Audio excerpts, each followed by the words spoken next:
Hello student, आज आपका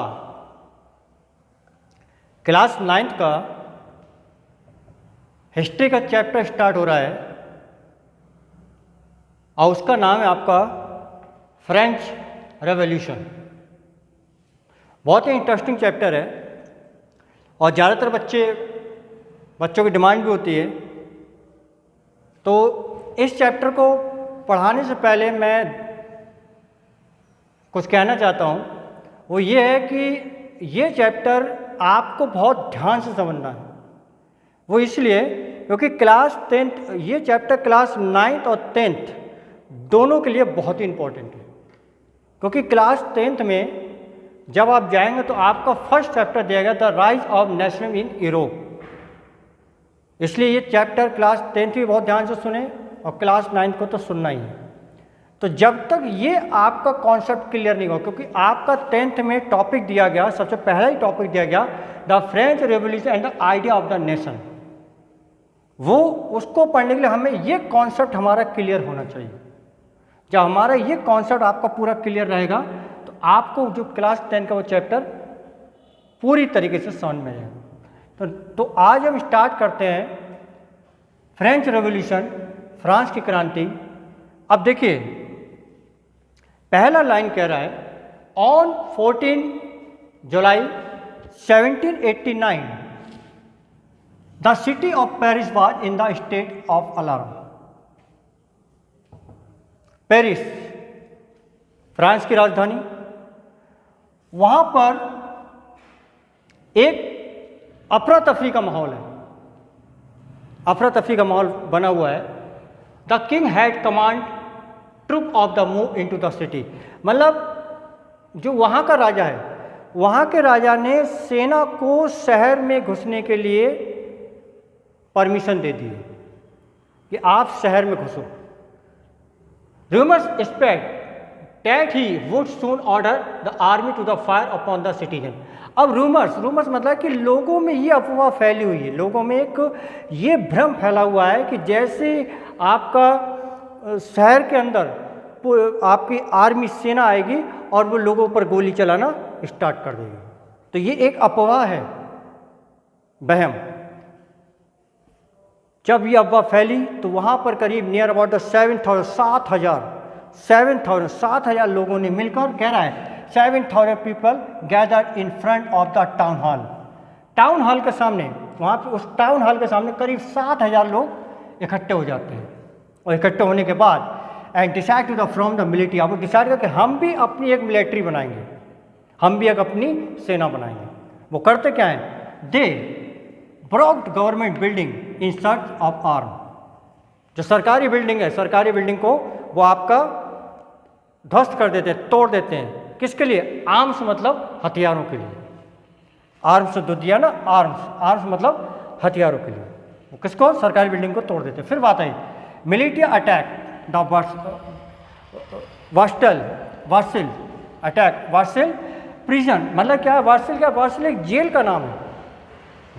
जो मिलिटिया थी, जो इंडिया आपके 7,000 लोग थे मिलिटिया, उन्होंने क्या करा? वार्सिल पर अटैक कर दिया। और अटैक किस लिए किया? After bullet the commanders. मतलब किसके लिए? गोलियों के लिए।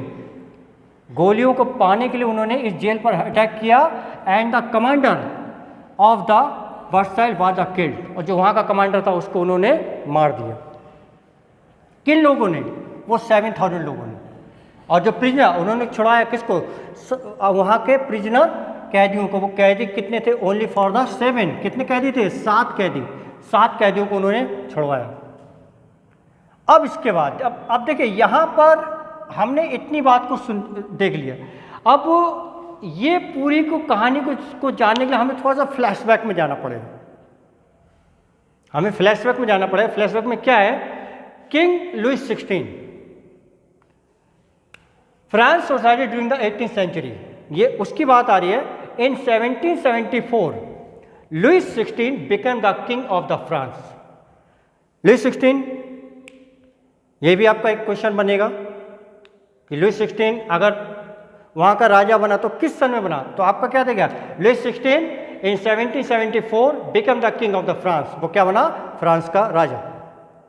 ही belong to the Bourbon dynasty. वो जो बिलोंग करता था किससे, बहुत ही आपका कहते हैं बहुत ही अच्छे परिवार से, रजवाड़े खानदानी परिवार से, जैसे आपके हमारा होता है ना राजपूत या चौधरी, उसी प्रकार से बॉर्बन डायनेस्टी, वो बॉर्बन डायनेस्टी से बिलोंग करता था। फिर बात आई, ही वॉज 20 ईयर्स ओल्ड, जब उसकी एज थी ओनली फॉर द 20 ईयर्स, उसकी एज क्या थी, 20 साल की एज थी।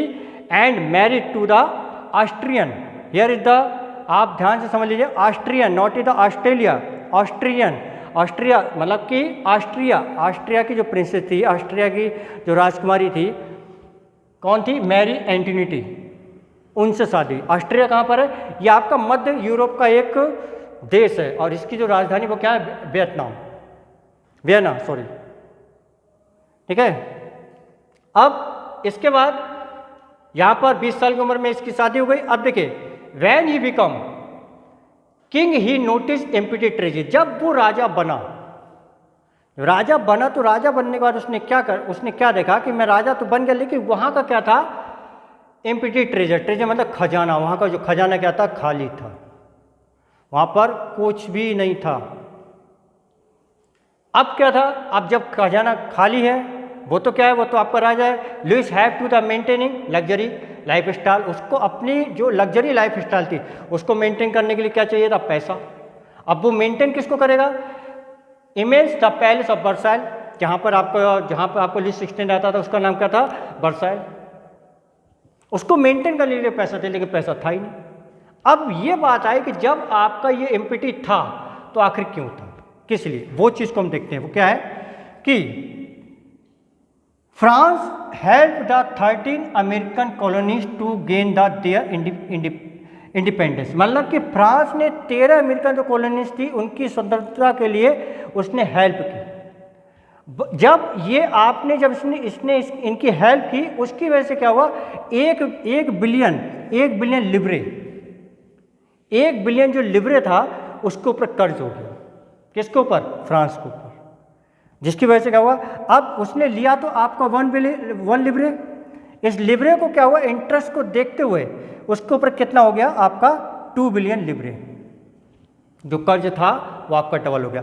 अब इसके बाद लैंडर्स डिमांडेड 10% इंटरेस्ट। अब लैंडर क्या होता है, जिन्होंने पैसा दिया वो डिमांड करने लगे कि हमें पैसा तो चाहिए, लेकिन क्या, हमें इसके साथ साथ आपका 10% इंटरेस्ट चाहिए। आई बात समझ में। तो यहाँ पर क्या कह रहा है, जब वो राजा बनता है, राजा बनने के बाद उसको खजाना खाली मिलता है, और खजाना क्यों खाली हुआ ये भी आपको समझ में आ गया। अब जब लुइस 16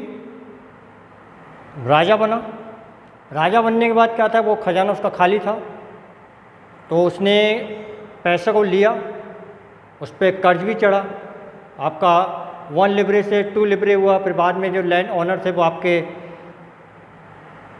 10% इंटरेस्ट मांगने, फिर भी उसके खर्चे थे। अब यहाँ पे खर्चे में क्या बात आई, टू मीट, कह रहा है to meet is the regular expense such as the cost of the maintaining an army daily, मतलब कि जो आपका रेगुलर जो खर्चा था, जो मेंटेन करना था आर्मी को, उसमें खर्चा आ रहा था।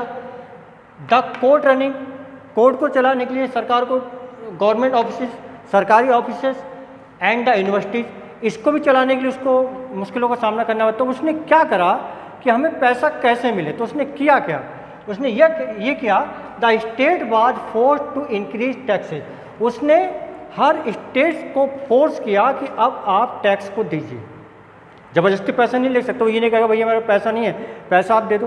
तो उसने क्या करा, टैक्स के थ्रू पैसा लेना स्टार्ट किया। वो टैक्स कैसे लिया, अब देखिए, French society in 18th century was divided into the 3 state. जो 18वीं शताब्दी में जो फ्रेंच सोसाइटी थी वो आपके 3 स्टेट में डिवाइड थी। फर्स्ट स्टेट जो सोसाइटी है, फर्स्ट स्टेट क्लर्जी था। क्लर्जी में वो लोग आते थे, the clergy were the priest cardinals, bishops and other representation of the people, pope the take care the matter related to the church. मतलब कि हम इसमें ये कह सकते हैं जस्ट लाइक द पंडित, पुजारी, जो कि इन सब चीज़ों को मेंटेन करते, वो आते थे आपको फर्स्ट स्टेट में। सेकंड स्टेट में आते थे land owner, rich people with the historical martial duty, real का मतलब होता है जिससे जो पूर्वजों ने राजा महाराजाओं के लिए काम किया हो, रियल उसका मतलब पीसेंट वेयर ऑब्लिगेट। ये लोग थे आपके सेकंड स्टेट में। अब देखिए थर्ड स्टेट में कौन थे? थर्ड स्टेट में थे pheasant, artisans, small pheasant, landless labour, servant, about 90% of the population, मतलब कि 90% जो पॉपुलेशन थी वो आपके थर्ड स्टेट में थी। अब देखिए टैक्स कौन देगा? आज टैक्स कौन देता है? जिनकी इनकम ज़्यादा हो, इनकम टैक्स, है ना। लेकिन जस्ट यहाँ पर अपोजिट क्या था कि दो स्टेट आपके ऐसे थी जिसमें क्या था, आपका फर्स्ट स्टेट, सेकंड स्टेट, इनको किसी भी प्रकार का टैक्स पे नहीं करना था, इनको टैक्स नहीं देना था। टैक्स किसको देना था? वो देना था आपका थर्ड स्टेट को। अब देखिए थर्ड स्टेट में कौन कौन है? Patient, artisan, small patient, landless labour, servant, about 90% of the people, जो कि आपके क्या पुअर, गरीब है, जो कि आपके क्या पुअर, गरीब है। लेकिन टैक्स वो पे कर रहे, कैसे पे कर रहे? इस चीज़ को देखिए, वो कैसे पे करते थे। देखिए एक होता था ताइट। ताइट कैसे पे होता था कि आपका थर्ड स्टेट आपका फर्स्ट स्टेट को देता था। थर्ड स्टेट फर्स्ट स्टेट को देता था। क्या? देखिए यहाँ पर एक चीज़ और भी है, सेकंड स्टेट जो है आपका बहुत ही रिच है, लेकिन थर्ड स्टेट आपका बहुत गरीब है। लेकिन ये थर्ड स्टेट फर्स्ट स्टेट को आपको टैक्स दे रहा है। कैसे दे रहा है? टाइट के तौर पर दे रहा है कि जो प्रोडक्शन करता था उस प्रोडक्शन का, आप जैसे सपोज दैट आपका 100% उसने प्रोडक्शन किया, ठीक है, तो 100% में जो आपका 10% जो आपका होता था, 10% वो क्या करता था? थर्ड स्टेट फर्स्ट स्टेट को देता, तो उसको बोलते थे टाइट।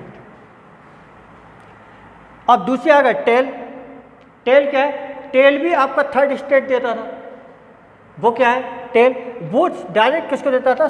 स्टेट को, गवर्नमेंट को।